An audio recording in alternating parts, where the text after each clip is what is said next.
Papa Mike in Rapid River, Michigan, looking for any stations in New Jersey. Good evening, folks. CQ Contest, CQNJQP, looking for stations in New Jersey. We got a Michigan station coming in quite strong. Papa Mike in Rapid River, Michigan. It's almost 10 over 9 here. Any stations in New Jersey. Strong signal. Must be a contest going on. So, what's going on? It's me, your old buddy, the big CLG, as in KA0CLG, that is. Just wanted to check in with you tonight and give you a little update on the goings-on here in the shack. Well, it's not really a shack. It's another side of the room here. But it's the shack nonetheless. This evening I've installed a ground wire to ground the radio. Like I've said before, I'm just getting back into the ham radio hobby, and I've kind of been away for a while, so the things I'm doing are probably ridiculous. And I mean, I'm just kind of going with what I used to do.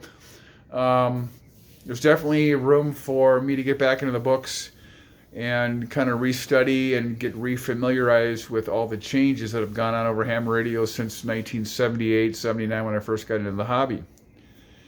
But enough said on that. Tonight I'd like to show you how I grounded the radio and if it's making things better or not. It seems like this signal's coming in stronger, but we'll find out over the next few nights if grounding the radio was worth doing. So here's what I did. The ICOM in most radios have a grounding lug in the back. Let's see if I can get to show you that here. Back of the radio. This is the grounding lug right here.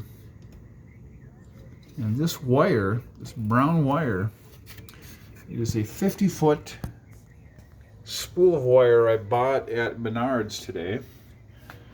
The ground wire connected to the radio goes all the way around the back of all this crap, around all of this, and comes out right there.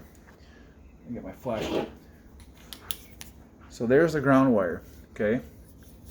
So what I did is I snaked the wire along here, taped it up against the wood.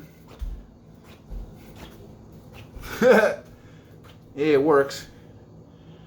And that wire goes under the sink and attaches to a rebar clamp that I've got lightly clamped onto this water pipe.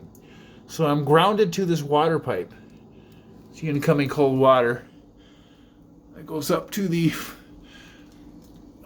valves that turn the water on for the sink.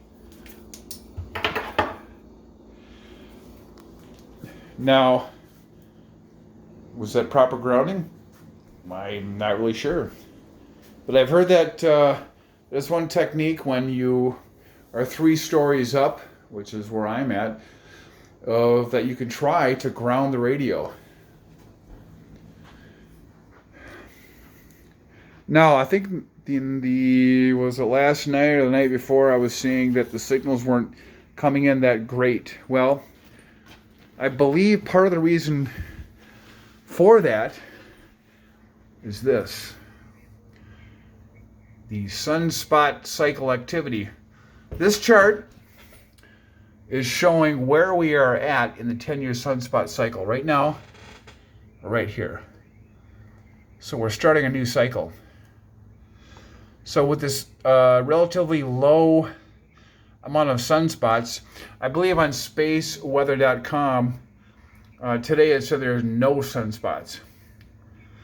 You can look this up, but as far as radio propagation is concerned, reception of signals, when there is an active sunspot cycle like the peak, which was back in 2014, radio reception and being able to transmit and bounce your signal off the ionosphere is much better. So we got a few years to go. Whoopsie. Sorry about that, folks. And the little hand in front of the camera routine. A few years to go until that sunspot cycle is back up to some spots on the sun. And that will increase, make the propagation, reception of signals much better than it is now. So anyways, that's where we're at, folks. Did the grounding, and hopefully I can have some other goofy videos that show more progress. Not quite ready to transmit yet, but when I do, I guess you'll know about it. I don't know what else to tell you. Now it's 5 minutes and I've been yapping. So hope you enjoyed this video. Hopefully it makes sense. I don't know. So I don't know. That's it.